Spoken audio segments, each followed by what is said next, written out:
والصلاة والسلام على رسول الله وعلى آله وصحبه ومن والاه ما بعد فقد قال الله سبحانه وتعالى في القرآن الكريم بسم الله الرحمن الرحيم إن الله وملائكته يصلون على النبي يا أيها الذين آمنوا صلوا عليه وسلموا تسليما اللهم صل على سيدنا محمد وعلى آل سيدنا محمد وبارك وسلم একটু সবাই পড়েন আল্লাহুম্মা সাল্লি আলা সাইয়্যিদিনা মুহাম্মাদিন ওয়া আলা আলি সাইয়্যিদিনা মুহাম্মাদিন ওয়া বারিক ওয়া সাল্লিম আল্লাহুম্মা সাল্লি আলা সাইয়্যিদিনা মুহাম্মাদিন ওয়া আলা আলি সাইয়্যিদিনা মুহাম্মাদিন ওয়া বারিক ওয়া সাল্লিম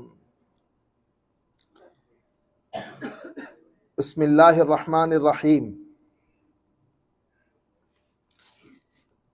আল্লাহ পাকের তৌফিকে আজকে আমাদের স্পেশাল এই দরসুল কোরআন, আজকের দরসুল কোরআন আমরা সবাই দোয়া করবেন। আমরা সামান্য তাবারুকাতেরও ব্যবস্থা করেছি। আমার ভাগিনা দিহান, সে 2017 সনে আমাদের এলাকাতে একটা পানিতে ডুবে মারা গেছেন। 17 বছর বয়স, 17-18 বছর বয়স। এরপরে আমার নানিরও মৃত্যুবার্ষিকী। তো আমার নানা নানি, বিশেষ করে আমার ভাগিনা, নানা নানি যেহেতু হচ্ছে দাদা দাদিরও শরীক করে নিলাম। হ্যাঁ, বিশেষ করে আমার নানি এবং আমার ভাগিনার দিহান, এটা আল্লাহ পাকের মেহেরবানি। আমার আম্মা মারা যান 1989-তে, তখন আমি বোধহয় ক্লাস 3-তে পড়ি। তো ওই কিয়ামতের পরে এটা আর একটা কিয়ামতের সুগরা ছিল বাগিনার ইন্তেকালটা। এখন মামা হয়ে বাগিনার ইসালে সোয়াব। আল্লাহ পাকের মেহেরবানি। যাই হোক, আপনারা দোয়া করবেন মাওলাই করিম যেন তাদেরকে ক্ষমা করে তাদের কবরকে আল্লাহ যেন জান্নাতুল ফেরদৌসের বাগানে পরিণত করেন। তাদের মা বাবা পরিবার পরিজনকে আল্লাহ যেন সবরে জমিল দান করেন। আমরা আজকে কোরআনে পাকের আজকের দরসুল কোরআন আমরা তাদের জন্য উৎসর্গ করলাম। আল্লাহ যেন দরসুল কোরআনের সদকায় মাওলাই করিম তাদেরকে আল্লাহ তার প্রিয় ভাজন হিসেবে যেন কবুল করেন। আজকে সূরা বাকারার 165 নম্বর আয়াত। আল্লাহ রাব্বুল আলামিন ইরশাদ করেন, ওয়া মিনান নাসি মান ইয়াত্তাখিযু মিন দুনিল্লাহি আনদাদান ইউহিব্বুনাহুম কাহুব্বিল্লাহ ওয়াল্লাযীনা আমানু আশাদ্দু হুব্বান লিল্লাহ ওয়ালাউ ইয়ারাল্লাযীনা যালামু ইয ইয়ারাউনাল আযাব আন্নাল কুওয়াতা লিল্লাহি জামিআ ওয়া আন্নাল্লাহা শাদীদুল আযাব।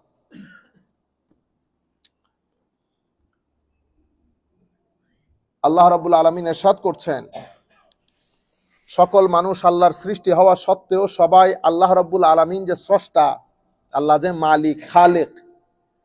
সূরা ফাতিহার মধ্যে আল্লাহর আল্লাহিয়তের ব্যাপারে 5টা কথা বলেছেন। ওইটা বান্দার সাথে আল্লাহর তো আরো অনেক সিফত আছে নিঃসন্দেহে, কিন্তু ওই 5টা জিনিস বান্দার সাথে আল্লাহর সম্পর্কটাকে বেশি উদ্ভাসিত করে। একটা হচ্ছে আল্লাহর লিল্লাহিয়ত, আলহামদুলিল্লাহ। লিল্লাহিয়ত মানে আল্লাহ আমার ইলাহ। আল্লাহ আমার ইলাহ মানি আমার সেজদার একচ্ছত্র মালিক, আর কোনো মালিক নেই আল্লাহর। আমার সিজদার, আমার ইবাদত রিয়াজতের একচ্ছত্র অধিপতি আল্লাহ। তাইলে আল্লাহ ইলাহ হলে, আল্লাহ যদি ইলাহ হন, যেহেতু আল্লাহ ইবাদতের একমাত্র মালিক, তা আমি হচ্ছে আব্দ। আমি কি? আব্দ। আর উনি আমার মাবুদ, উনি আমার মাবুদ। দ্বিতীয় শব্দ হচ্ছে রব, আলহামদুলিল্লাহি রব্বিল আলামিন। রব এটাকে বলে রুবুবিয়ত, প্রথমটাকে বলে উলুহিয়ত। উলুহিয়ত মানে আল্লাহ যে আমার ইলাহ সেটা। রুবুবিয়ত মানে আল্লাহ আমার রব, উনি আমাদেরকে পালেন। আমার মা বাবা যেমন আমাদেরকে পালেন, আমরা যেমন গরু পালি, আমরা যারা গরু ছাগল পালি, আমরা কি করি? গরু ছাগলকে সকালবেলা উঠে খাউন দেই, পালি তো আমি। গরু ছাগলের দেখভাল, তাদের রোগ শোক সবকিছু তো আমরা দেখি, ঠিক না? গরু ছাগলের কিছু হলে আমরা পাগলের মতো করি না? যারা সত্যিকার অর্থে গরু ছাগল পালেন, তো মহব্বত ধারণ করে, তাইলে আমরা পালি। তো আমরা যেমন গরুটা পালি, তার খাওয়া, তার দাওয়া, তার শরীর, তার ভিটামিন, তার রোগ শোক সবকিছু আমরা দেখি। এটা আমি আপনাদেরকে এমনিতে বোঝানোর জন্য বলছি, আল্লাহর পালানি আর আমাদের পালানি এক না, জাস্ট বোঝানোর জন্য বলছি। বেদুনে তাসবিহ ওয়া তামসিল, ঠিক সেভাবে আমাদের সমস্ত ডিমান্ডগুলো আল্লাহ ফুলফিল করেন বিদায় আল্লাহ আমাদের রব, আল্লাহ আমাদের রব। অনুরূপভাবে আমার মা বাবা আমাদের রব, কারণ আমার মা বাবা আমাদেরকে কি করেন, পালেন। এই জন্য আল্লাহ একই আয়াতের মধ্যে রব শব্দটা আল্লাহর জন্য এনেছেন, মা বাবার জন্য এনেছেন। আমরা রাত দিন পড়ি না, ওয়াকুর রব্বির হামহুমা কামা রব্বায়ানি সাগীরা। ওয়াকুর ইয়ানি ওয়াকুল, হাবিব আপনি বলে দিন, আপনি বলে দিন। কি বলবে? রব্বির হামহুমা, রব্বি ও আমাদের রব, ইরহামহুমা এই দুইজনকে মানে আমার মা এবং বাবাকে আপনি রহমত করেন। ওয়াকুর রব্বির হামহুমা, কি রকম? কামা, ঠিক যেভাবে রব্বায়ানি তারা দুইজন আমাকে পালন করেছেন। সাগীরা, when I was young, when I was kid, যখন আমি ছোট ছিলাম আমার মা বাবা আমাকে যেভাবে পেলেছেন, ঠিক আছে, ঠিক সেভাবে আপনি এই দুইজনের উপর মাওলা ও আমাদের প্রতিপালক আপনি কি করেন, রহমত করেন। এবং মা বাবার জন্য যেই দোয়া আল্লাহ শিখিয়ে দিয়েছেন এটা অন্যতম একটা দোয়া। এটা বড় আজীব জিনিস, আল্লাহ নিজেই শিখিয়ে দিচ্ছেন, হাবিব তাদেরকে বলেন মা বাবার জন্য যেন এভাবে দোয়া করে, মা বাবার জন্য যেন এভাবে দোয়া করে। এই জন্য আমরা সব সময় পড়ি না ওয়াকুর রব্বির হামহুমা কামা রব্বায়ানি সাগীরা। তাইলে একটা হচ্ছে উলুহিয়ত, একটা রুবুবিয়ত, আর একটা হচ্ছে মালিক আর রহমান আর রহিম, রহমানিয়ত রহিমিয়ত। মালিক ইয়াউমিদ্দিন, মালিকিয়ত, মালিক মানে উনি আমাদের অনারশিপ আল্লাহর, সব কিছুর মালিকানা আল্লাহর, আমরাও আল্লাহর, স্রষ্টার, সৃষ্টির দুলি কোনা অনু সব কিছু আল্লাহর, এখানে আর কোনো মালিক নাই। আমরা যে মালিক ব্যবহার করি ওইটা মেটাফরিক্যালি ব্যবহার করি, মাজাজান, মেটাফরিক, রূপক ভাবে বলি। ঘরের মালিক কে, বুঝতে পেরেছেন? জমির মালিক কে, আমরা এটা রূপক ভাবে বলি। অরিজিনাল মালিক, সব কিছুর একচ্ছত্র মালিক আল্লাহ। তাইলে শব্দের প্রয়োগ বা শব্দের ব্যবহার দুই ভাবে হয়, একটা মৌলিক, একটা রূপক, একটা ইন রিয়েল সেন্স, একটা ইন মেটাফরিক্যাল সেন্স। একটা আমরা আরবিতে বলি হাকিকত, আরেকটাকে বলি মাজাজ, আরেকটাকে বলি মাজাজ। তাইলে আমি যখন বলবো উনি আমার ঘরের মালিক, শিরক হয়ে যাবে। তাইলে আপনি যেখানে সেখানে শিরিক শিরিক শিরিক শিরিক বলিয়েন না, এগুলো উম্মতের মধ্যে ফিতনাবাজি করা। সব শব্দের ব্যবহারে শিরক হয় না, শিরক হওয়ার জন্য কিছু রিকোয়ারমেন্টস আছে যেগুলা ফুলফিল হতে হয়, যেগুলা আমরা তো শিরক নিতে নিতে এতটুকুন পর্যন্ত নিয়ে গেছি। কে বলে ওই যে মা বাবাকে যেন কদম বুঝি আপনি আজকে দেখতেছেন, পায়ে ধরে সালাম করা এটাকে আমরা আজকে দেখতেছি, আমার বাপ দাদার যুগে ছিল না, আমার বাপ দাদাও সেটা দেখে দেখে বড় হয় নাই। তাহলে এতদিন পর্যন্ত দুনিয়ার আলেম সব চলে গেছে, তারপরে আপনি দিন ধর্ম শিখতেছেন। আরেকজন বলতেছে খবরদার কলমে বাবু উঠাইও না, তুমি তোমার মাথা ঝুঁকে যাচ্ছে। দেখছেন নি অবস্থা, কি দিন ধর্ম বাচ্চাদেরকে শিখাইছি, মানে কলম নিচে পড়ে গেছে, কলম এভাবে উঠাইও না, তোমার মাথা ঝুঁকে যাচ্ছে। মাথা ঝুঁকলেই হয়ে যাবে সিজদা, এত সহজ। আপনারা বুঝতে পেরেছেন? এরকম না, এরকম না। যাই হোক, তাইলে আল্লাহ রাব্বুল আলামিনের এই পাঁচটা জিনিস দেখবেন ঘুরাই ফিরাই, এই পাঁচটা জিনিস কোরআন শরীফের মধ্যে আপনি পাবেন। তো আল্লাহ মালিক বলে, রব বলে সূরা কোরআন শরীফ শুরু করেছেন, আবার শেষ করেছেন এগুলা দিয়ে, কুল আউযু বিরাব্বিন মালিকিন ইলাহিন। দেখছেন? তাইলে রব মালিক ইলাহ এটা দিয়ে শেষ, রব মালিক ইলাহ এটা দিয়ে কোরআনের শুরু। এটা খুবই গুরুত্বপূর্ণ। তাইলে আমরা বলে দিচ্ছি আল্লাহ আপনি আমাদের প্রতিপালক, কোনো সন্দেহ নাই, আমরা আপনাকে বড় মহব্বত করি, আমরা আপনাকে বড় মহব্বত করি, এবং আপনি আমাদের রহমান, আপনি রহিম, আপনি মালিক, আপনি সবকিছু। আমাদের এখানে কোনো লাইকিং ডিসলাইকিং নাই আল্লাহ। হ্যাঁ, আমরা গুনাহগার, কোনো সন্দেহ নাই, আমরা গুনাহ করি, তবে আমরা জুলুম করি না। আপনারা করেন? চাহেন আবার এগুলা করিয়েন না। আমরা জুলুম করি না কারো উপর, কারো হক খাই না, গ্যারান্টিড।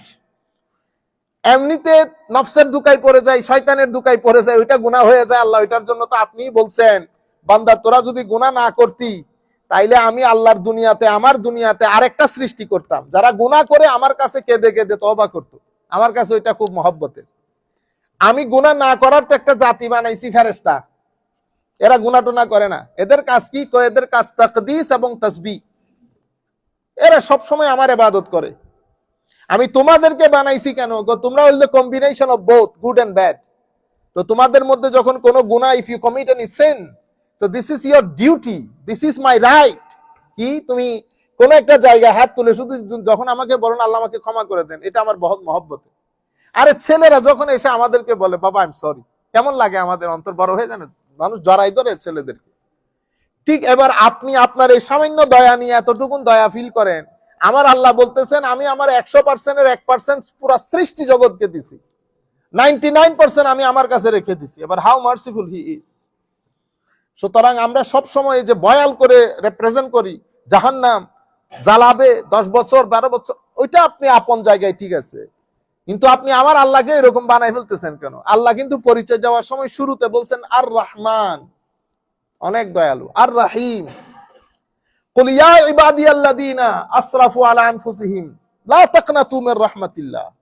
হাবিব আপনি বলে দিন, এ আমার বান্দারা, এ আমার গোলামরা, কুল ইয়া ইবাদিয়াল্লাযীনা আসরাফু আলা আনফুসিহিম, যারা অনেক গুনাহ করেছে, নিজের উপর জুলুম করেছে গুনাহ করতে করতে, খবরদার লা তাকনাতু মির রাহমাতিল্লাহ, কোন কালে কোন জায়গায় তোমরা আল্লাহর রহমত থেকে কি হইও না, নিরাশ। আমরা এই আয়াতগুলো আমাদের মানুষের কানে কানে পৌঁছাইতে হবে। তরুণ প্রজন্ম ডিপ্রেশনের শিকার হয়ে তারা সুইসাইডের দিকে চলে যাচ্ছে, কারণ আমরা এখন এত নাজুক হয়ে গেছি। ঘরের মধ্যে স্বাভাবিকভাবে আমাদের যেখানে যেখানে আপনারা শুনতেছেন, আমাদের মা বোনরা সহ, বেটা এই যে কিছুদিন আগে আমাদের একটা ছেলে সুইসাইড করেছে, কেন? মালয়েশিয়া থেকে গেছে, আবার এটা ফেসবুক লাইভ করেছে, করে সে মায়ের বাবা, ঘরের মধ্যে তো সমস্যা থাকবে, এটা সমস্যার দুনিয়া। আপনারা এত দ্রুত একেবারে নিরাশ হয়ে, আমার আল্লাহ বলতেছেন লা তাকনাতু মির রাহমাতিল্লাহ, বান্দা কোন জায়গার মধ্যে গিয়ে তুই আমার রহমত থেকে খবরদার বঞ্চিত হইস না, আমার রহমত থেকে নিরাশ হইস না। ইন্নাল্লাহ ইয়াগফিরুয যুনুবা জামিআ, আমি কথা দিচ্ছি তোকে, আমি তোর সমস্ত গুনাহ ক্ষমা করে দেব। তুই আমাকে পাতা উল্টাই দেখাইতে হবে না কোন কোন গুনাহ করেছিস, আমি কথা দিচ্ছি আমি দেখাজোকা করব না। তুই শুধু আমাকে একবার বলে দে ক্ষমা করে দিতে, আমি ক্ষমা করে দেব। তুই আমার রহমত থেকে বঞ্চিত হইস না, আর নিরাশ হবি না। আমার এক রহমতের দরজা বন্ধ করলে 70 রহমতের দরজা আল্লাহ মানুষের জন্য আল্লাহ খুলে রাখে। আমাদের এই ছেলেগুলা মা কি বলছে, বউ কি বলছে, ডিপ্রেশন হয়ে গেছে, আগাগোড়া মারা দরকার মেহেন্দি গাছের বেত দিয়ে, মাথা থেকে পা পর্যন্ত। আমাদের বাপরা বেটা 2000 টাকা দিয়ে পুরা পরিবার টানতে টানতে, বাপের চোখের পানি দেখেছি আমরা কোনোদিন? তুমি বেটা 2 মিনিট হজম হইতে পারো না, আরেকটারে বলে বাবা কি বলছে, আত্মহত্যা করে ফেলতেছে। আমি বলতেছি এগুলো তুইল্লা একেবারে মাথা থেকে পা পর্যন্ত মারা দরকার। আমার আল্লাহ বলতেছেন লা তাকনাতু মির রাহমাতিল্লাহ। আমি মসজিদের ইমাম সাহেব, খুতাবায়ে কেরাম যারা আছেন জুমার মসজিদের মধ্যে, আপনারা খতিব হিসেবে দায়িত্ব পালন করেন, বেটা আপনারা এরে গালি ওরে গালি, ও কাফের ও মুসলমান, এগুলা বাদ দেন।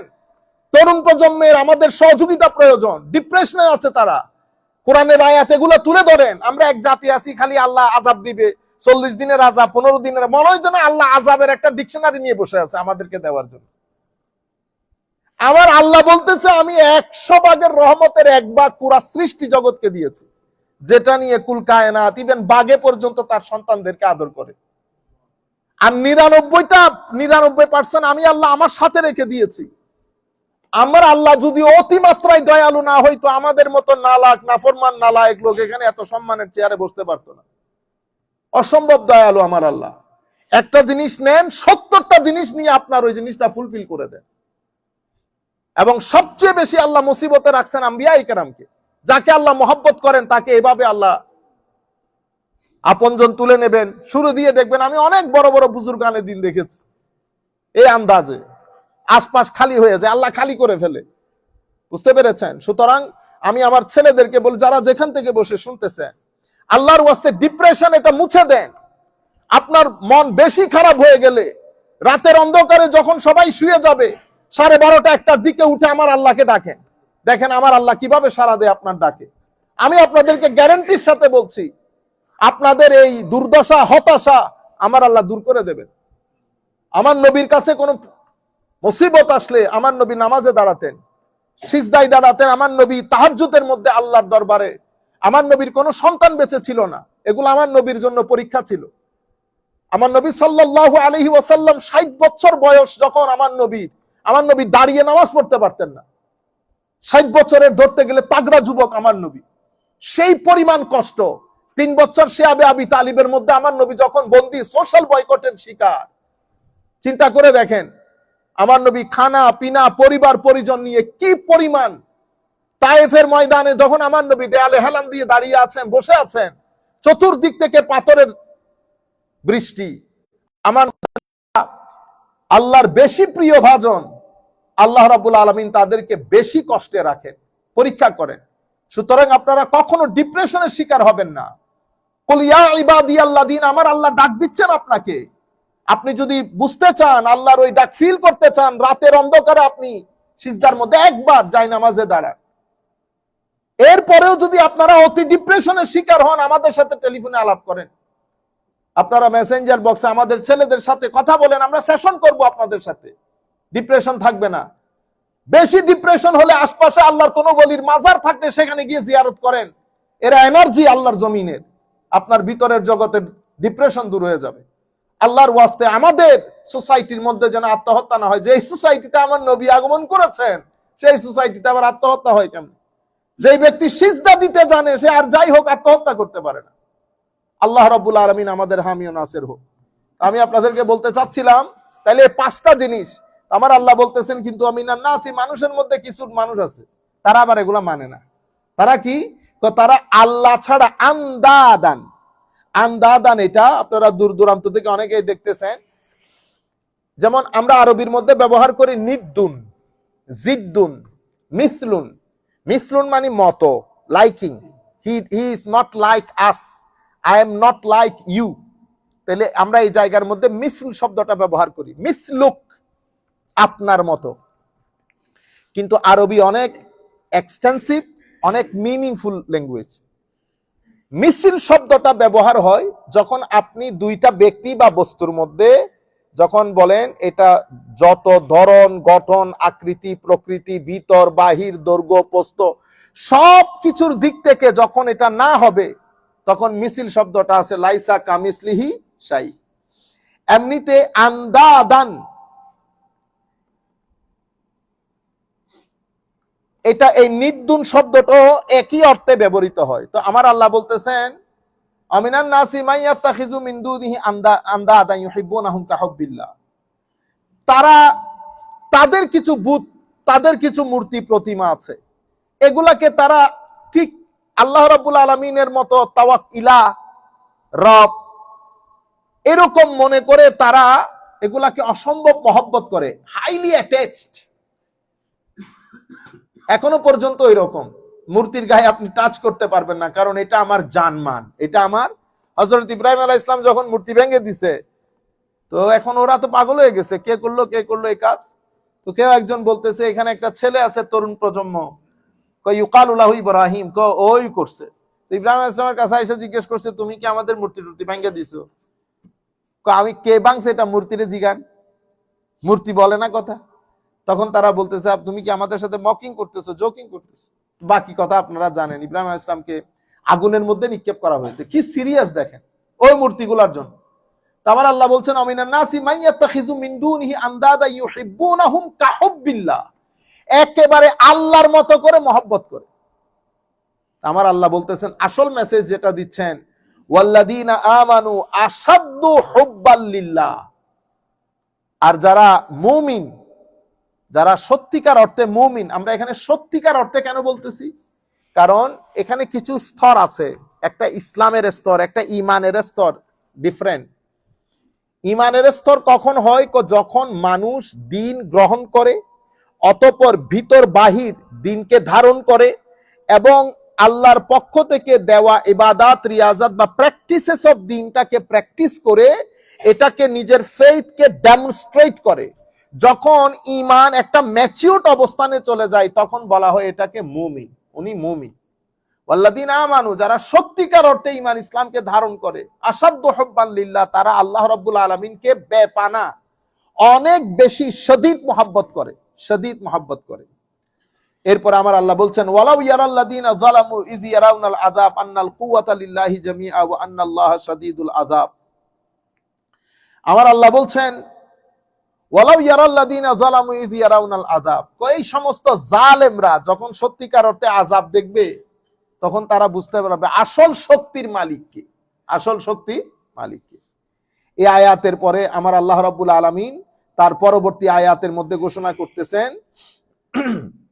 ইয তাবাররা আল্লাযীনা তুবিউ মিনাল্লাযীনা তাবাউ ওয়া রাআবুল আযাব ওয়া তাকাত্তাআত বিহিমুল আসবাব। এখন কিয়ামতের ময়দান লোক দুই ধরনের হবে, অনুসরণকারী এবং যাদের অনুসরণ করা হয় তারা।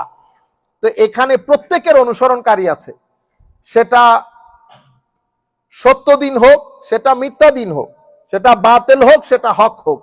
তারপর আল্লাহ বলতেছেন কিয়ামতের ময়দানে যারা এই বাতিল অনুসরণকারী, তারা যাদের অনুসরণ করেছে লিডার ইমাম, তাদের কাছে যাবে। তখন তারা বলবে না না, আমরা নিজেদেরকে নিয়ে সমস্যায় আছি, আবার তোমরা আবার কোন মুসিবত নিয়ে আসতেছো, আমাদের সাথে কোনো সম্পর্ক নাই। এই যে তাবাররা আল্লাযীনা তুবিউ মিনাল্লাযীনা তাবাউ ওয়া রাআউল আযাব ওয়া তাকাত্তাআত বিহিমুল আসবাব, আত্মীয়তা সম্পর্ক সবকিছু ছিন্ন হয়ে যাবে, কেউ কাউকে পরিচয় দিতে চাইবে না। কিন্তু মনে রাখবেন সব জায়গার মধ্যে এক্সেপশন রেখেছেন আল্লাহ। ইয়াওমা ইয়াফিরুল মারউ, কিয়ামতের ময়দানে ব্যক্তি মানুষ তার বন্ধু বান্ধব, তার আত্মীয় স্বজন, তার স্ত্রী, তার পুত্র সবকিছু থেকে পলায়ন করবে, কেউ কারো পরিচয় দিতে চাইবে না। ইল্লা, আমরা কি করি শুধু এতটুকুন পর্যন্ত বলি, কেউ কারো পরিচয় দিতে চাইবে না, কেউ নাই সেদিন। একজন আমাদের তাকরীর করতেও শুনেছি, কোন পীর, কোন অমুক, কোন সমুক কেউ করবে না। ইয়াউমা ইয়াফিরুল মার, আপনি আয়াত তো শেষ করেন নাই, আয়াতের মধ্যে কিন্তু বাট আছে, বাট কি আছে, বাট শেষের মধ্যে ইল্লা একটা শব্দ আছে। ইল্লা আমরা বলি এটাকে হারফে ইস্তেসনা। আপনি যারা কনস্টিটিউশনাল ল পড়ে বা যারা ল পড়ে তারাও ভালো করে জানে, ক্লাউসের মধ্যে আপনি পড়তেছেন শেষে কিন্তু একটা কি আছে, বাট আছে, বাট আছে। বাট মানে হ্যাঁ, সেই সমস্ত মানুষ ছাড়া যারা মুত্তাকিন, আল্লাহর ওলি, আল আহলুল্লাহ, আল্লাহ ওয়ালা, তারা পলায়ন করবে না। তারা কেমনে পলায়ন করে? তারা তো দৌড়াবে। মুসলিম শরীফের রিওয়ায়াতের মধ্যে আমার নবী বলতেছেন, তোমরা দুনিয়ার মধ্যে একজন আরেকজনের কাছ থেকে অধিকার আদায় করার জন্য যে বাকবিতণ্ডা করো, তোমরা কি বাকবিতণ্ডা করো? কিয়ামতের ময়দানে মুমিনরা আল্লাহর দরবারে বলবে, আল্লাহ তুমি তো আমার অমুককে জাহান্নামে দিয়ে দিয়েছো, সে আমার সাথে নামাজ পড়তো, আমার সাথে রোজা রেখেছে, হজ করেছে, তুমি মাওলা তাকে জাহান্নাম দিয়ে দিয়েছো। হাদিসে পাকের শব্দ মুজাদালা, মুজাদালা মানে আপনারা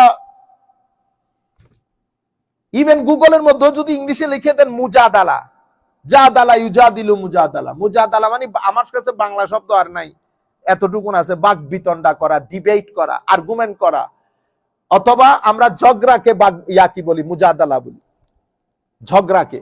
তো আল্লাহর সাথে তো বান্দা ঝগড়া করতে পারবে না। আমি মার সাথে, আমার বাবার সাথে কি করি, ইমোশনালি আমার না বাবা দিতে হবে, আপনার কেন দিবেন না? আপনি ও যোগ্য, ওকে আপনি কেন দিতে পারবেন না? বেয়াদবি না এটা? তো এই অর্থে আমার নবী বলতেছেন মুজাদালা হবে আল্লাহ আহলুল্লাহদের সাথে আল্লাহর দরবারে। আল্লাহর দরবারে এরা কেস ফাইল করবে, মাওলা আপনি আমার সাথে, হাদিসের ভাষায় এইভাবে এসেছে, ইয়াসুমুন ওয়া ইউসাল্লুন, রোজা রেখেছে, নামাজ পড়তো আমাদের সাথে, আপনি তাদেরকে জাহান্নাম দিয়ে দিয়েছেন। আমার আল্লাহ বলবেন, আচ্ছা ঠিক আছে, যদি এরকম হয় তো তোমরা যাও, তোমরা গিয়ে যাদেরকে চিনো জাহান্নাম থেকে উদ্ধার করে নিয়ে আসো। তো আপনি এখন বলতেছেন কেউ থাকবে না, তো এগুলা সুন্দর লাগে? আপনারা তো আমাদের চেয়ে বেশি জানেন, মুরব্বী আলেম। আমার নবী বলতেছেন কোরআন শরীফ না শুধু শাফাআত, কোরআন শরীফ করবে না, আপনার যেই ছেলেকে আপনি হাফেজ বানিয়েছেন, যেই ছেলেকে আপনি হাফেজ বানিয়েছেন, সেই ছেলেও যদি কোরআনকে সত্যিকার অর্থে ধারণ করে, সে তার পরিবারের 7 জন ব্যক্তিকে, এমন ব্যক্তিকে শাফাআত করতে পারবে যাদের উপর জাহান্নাম ওয়াজিব হয়ে গেছে। সেই কারণে আপনার সন্তান যদি হাফেজ থাকে, আপনাদের সন্তানদের মধ্যে যারা আলেম, যারা যেখান থেকে বসে শুনতেছেন, সম্মান করবেন, সম্মান করবেন, এদিকে আসেন, একটু করেন, আমার এটা ধারণ করেন, এগুলা করবেন না। কেন? ওই কোরআন শরীফের সম্মান, সিনার ভিতরে কোরআন শরীফ ধারণ করে। এই জন্য আমরাও তো হুফাজে কেরাম যারা, উলামায়ে কেরাম যারা, আমরা সম্মান করি। সুতরাং আপনারা ভাই হোক, কাছের আত্মীয় স্বজন হোক, এলাকার মধ্যে যারা আপনাদের হাফেজ আছেন, আলেম আছেন, সম্মান করবেন। হুজুরকে একটা চেয়ার দিয়ে দেন। তাহলে এই যে তাবাররা আল্লাযীনা তুবিউ মিনাল্লাযীনা তাবাউ ওয়া রাআবুল আযাব ওয়া তাকাত্তাআত বিহিমুল আসবাব, সবকিছু সেই দিন ছিন্ন বিচ্ছিন্ন হয়ে যাবে।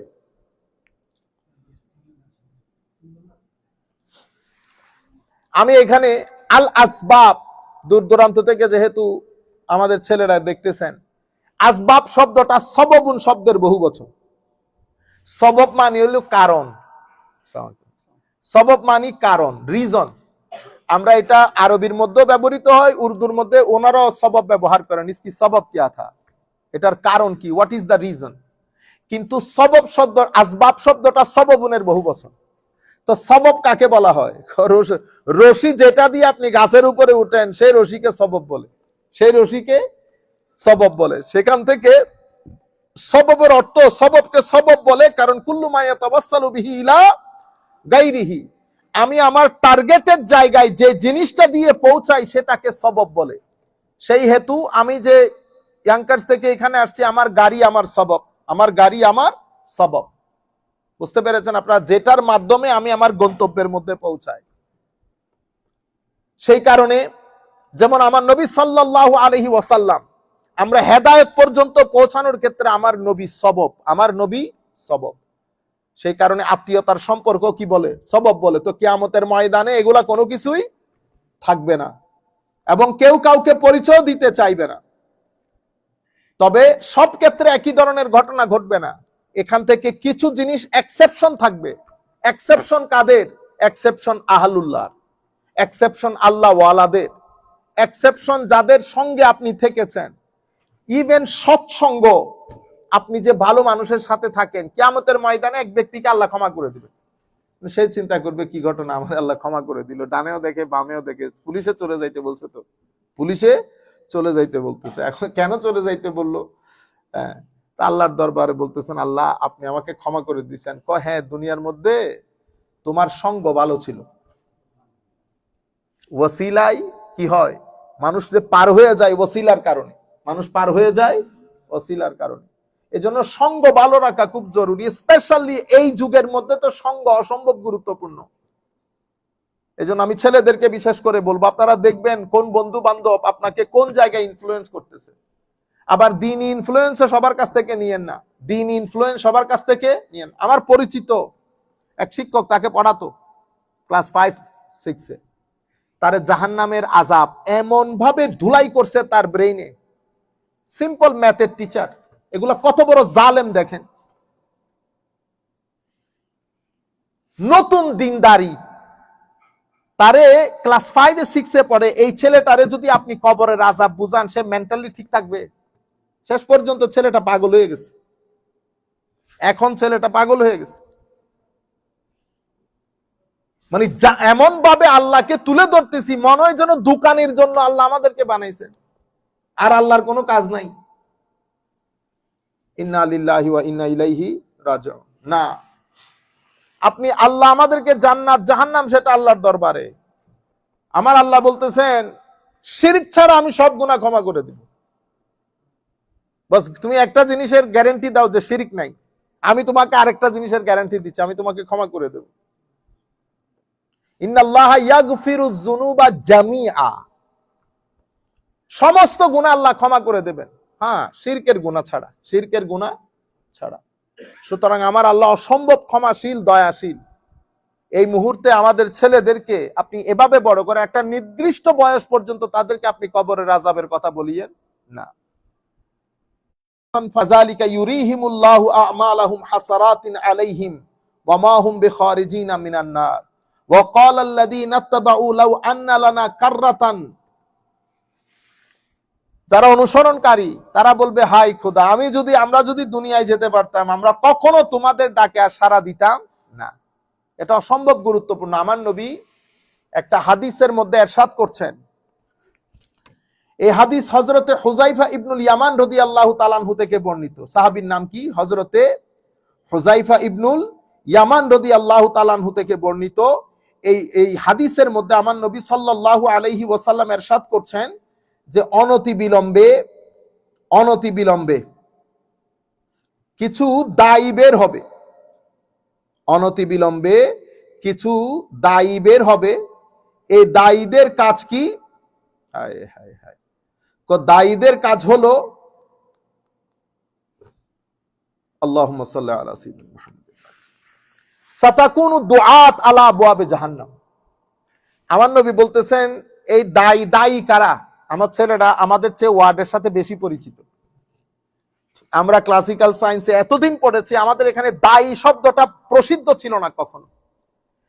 আমাদের এটা হঠাৎ করে একটা ট্রেন্ড হয়ে গেছে, মিডল ইস্টের একটা দেশ থেকে হঠাৎ করে এই শব্দটা দায়ী। আপনি কি? আমি দায়ী।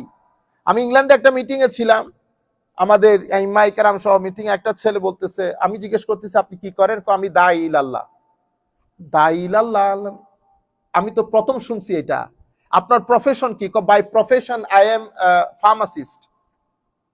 তো আপনি ফার্মাসিস্ট এটা না বলবেন, কোন আমি তো দায়ী। বললাম দায়ী বলতে আপনি কি বুঝান?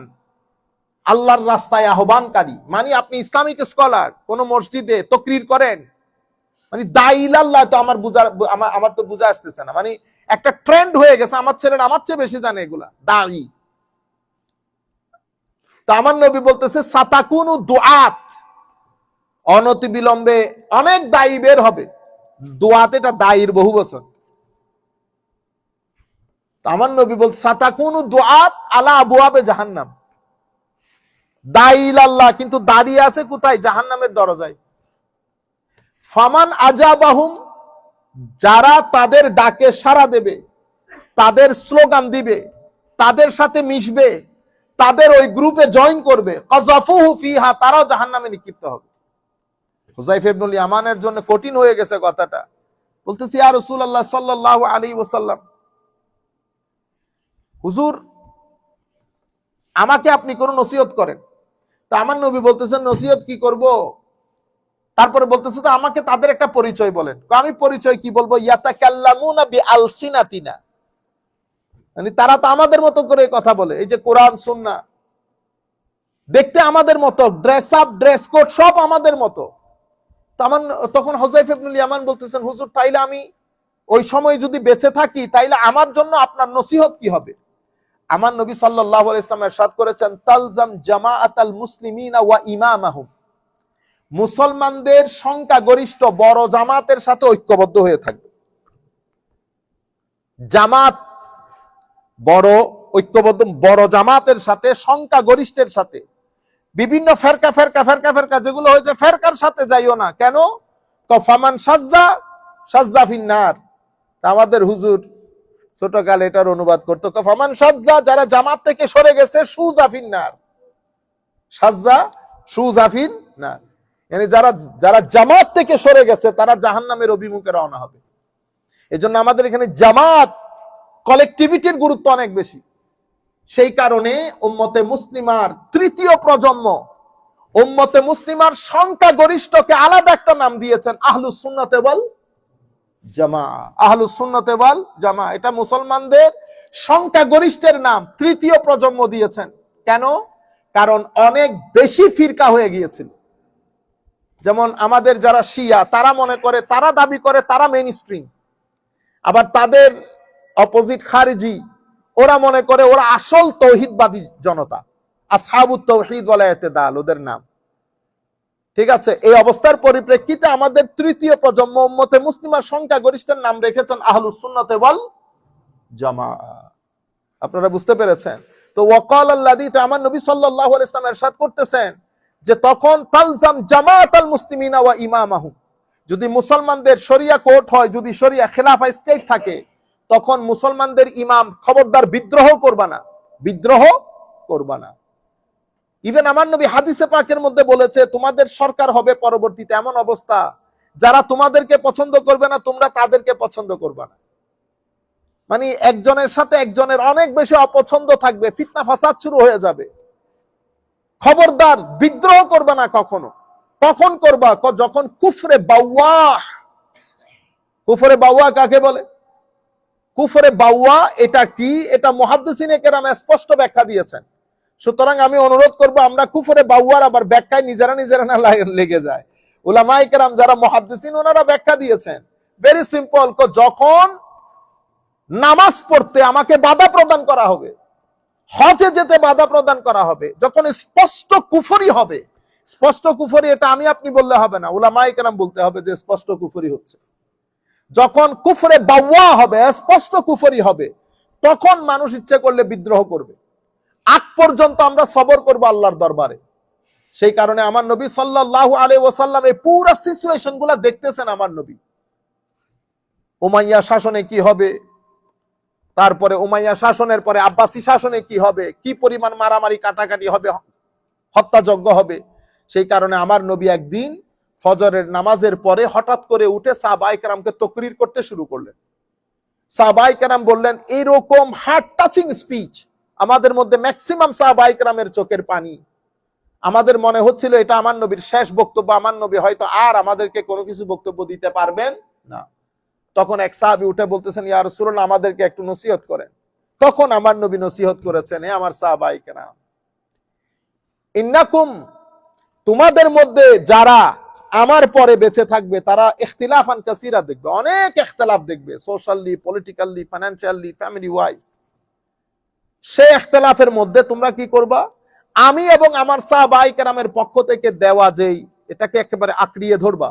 আর তোমরা তখন আসসাম ওয়া তাআ, তোমাদের নেতা যদি হাবশী গোলামও হয় তোমরা বিদ্রোহ করবা না, তোমরা সব সময় আনুগত্যের ওই জায়গাটা বজায় রাখবা। এগুলো আমার নবী সাহাবায়ে কেরামকে অনেক আগ থেকে অ্যালার্ট করেছেন এবং বলেছেন তোমাদের মধ্যে আমার পরে বিদআত দেখবে, বিদআত। আমার নবী কোন বিদআতের কথা বলতেছেন, যেটা উম্মতকে শতধা বিভক্ত করবে। খেলাফত স্টেটের পরে খোলাফায়ে রাশেদার পরে মুলুকিয়ত আসা, অতঃপর অনেক লম্বা কথা। উম্মতে মুসলিমা শতধা বিভক্ত হয়েছে এবং হত্যা যজ্ঞ।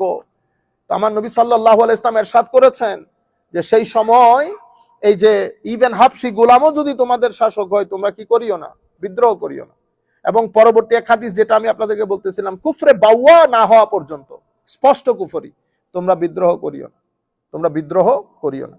তো কিয়ামতের ময়দানে এই যে যারা অনুসরণকারী, তো আমার নবী সাল্লাল্লাহু আলাইহি ওয়াসাল্লাম ইরশাদ করছেন যে এখন আমি আর তোমাকে কি বলবো, তুমি জামাতের সাথে থাকবা, উম্মতে মুসলিমার মেইন স্ট্রিমের সাথে, এবং কারো সাথে ওয়াতাজিল তিলকাল ফেরাক কুল্লাহা, সমস্ত ফেরকা থেকে নিজেকে স্টেপ ডাউন করো। Do not get involve in anybody, with anybody or any ফিরকা। ইভেন তুমি যদি গাছের ঢালকে জীবন ধারণ করতে হয় ওভাবে জীবন ধারণ করো, কারো সাথে যেও না, কারো সাথে। স্পেশালি এই সময়ে আমরা চলে গেলাম, জানিও না উনি কে, লেগেসি আছে কিনা, কোন সনদ আছে কিনা।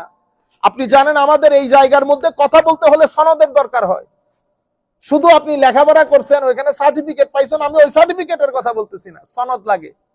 সনদ মানি আমার উস্তাদ আমাকে সনদ দিবে আমি হাদিস পড়ানোর যোগ্য, আমার উস্তাদ আমাকে সনদ দিবে আমি তাফসীর পড়ানোর যোগ্য। এবং একটা পর্যায়ে তো উম্মতে মুসলিমা কথা বলতে গেলে সব উলামায়ে কেরাম জিজ্ঞেস করতেন আগে আপনার সনদ দেন, আপনি কে, লেখাপড়া কার থেকে নিয়েছেন, কে আপনাকে হুকুম দিয়েছে বা পারমিশন দিয়েছে পড়ানোর জন্য। হযরতে সুফিয়ান ইবনে উয়াইনা রাদিয়াল্লাহু তাআলা আনহু বলছেন, আস-সনদু মিনাদ-দ্বীন, সনদই হচ্ছে দ্বীন।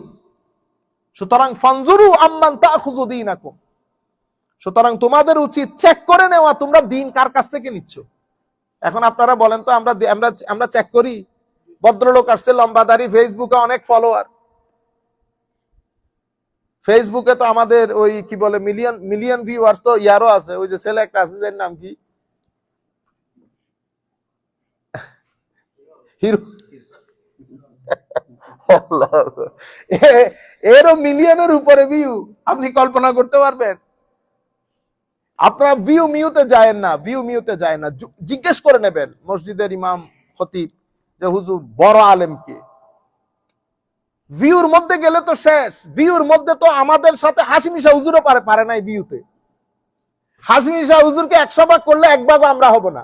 হাশমি শাহ হুজুরকে যদি 100 ভাগ করে তো এই 1 ভাগের ওজন আমরা নিতে পারবো না। কিন্তু ভিউর বাণিজ্যের মধ্যে হাশমি সাহেব আমাদের কাছে কিছুই না। তা আপনারা কি করেন, ভিউ দেখে আমাদের কাছ থেকে পথভ্রষ্টতা কিনে নেন। আপনারা বুঝতে পেরেছেন? ভিউর বাণিজ্যে আপনারা আল্লামা ফুলতলি সাহেব হুজুর ছিল না? আপনি বলেন তো, আপনি ফুলতলি সাহেব হুজুরের ভিডিও দেখেন আর আমাদের ভিডিও দেখেন, ভিউতে আমরা আগে আইতো, তো ভিউতে যদি আমরা আগাই থাকি এটার মানে হেদায়ত। ফুলতলি সাহেব হুজুরকে 100 ভাগ করলে 1 ভাগের ওজন হবো আমরা। পুরো ইংল্যান্ড আমেরিকার মধ্যে দ্বীন ইসলামের সাচ্চা প্রসারে যে কন্ট্রিবিউশন উনি করে গেছেন, এটা আমরা 1000 বছর থাকলেও করতে পারবো না। এখন আপনারা পদভ্রষ্টতা কিনে নিচ্ছেন, সেটা বুঝতেছেন? ভিউ বাণিজ্যের মধ্যে আমি আগিয়ে, তো আপনি যখন আমার ডালের নিচে আসছেন, যা হওয়ার তা হইতেছে। আপনার মনে হচ্ছে আপনার বাবা ভুল করতেছে। আমাদের কার্ডিফের মধ্যে এক ছেলে এসে, আমরা কিয়াম মিলাদ করতেছিলাম, ছেলে এসে বাবারে আজা করে ধরে কুলে করে নিয়ে চলে গেছে, বেদাতীদের সাথে বেদাত করতেছে। আপনারা বুঝতেছেন? আল্লাহ আমাদের হামিও নাসির হোক। আখেরি وقال الذين اتبعوا لو ان لنا كرة فنتبرأ منهم كما تبرأوا منا كذلك يريهم الله اعمالهم حسرات عليهم وما هم بخارجين من النار। একটা সময় আসবে সবাই যার যার আমলগুলো দেখতে পাবে। আল্লাহ রাব্বুল আলামিন, আমরা ইনশাআল্লাহ 168 নম্বর আয়াত থেকে আগামী বৃহস্পতিবার থেকে শুরু করব, যেহেতু কুরবানিও চলে আসতেছে। আমরা কিছু কথা তো কালকে অবশ্যই বলবো। এখন যেহেতু আপনাদেরকে পেয়েছি, আপনারা দেখিয়ে না আবার ওই গরুর দাম বেড়ে গেছে, এই না না এখানে কে করবে এগুলা। মনে রাখবেন, আপনি যেখানেই থাকেন, জান্নাতে থাকেন আর যেখানেই থাকেন, এটা করা আমার উপর ওয়াজিব, এটা করা আমার উপর ওয়াজিব। আমি যদি না করি, কিসের কারণে? কষ্টের কারণে। আপনার কি মনে হয় আমার পরবর্তী প্রজন্ম কুরবানি করবে?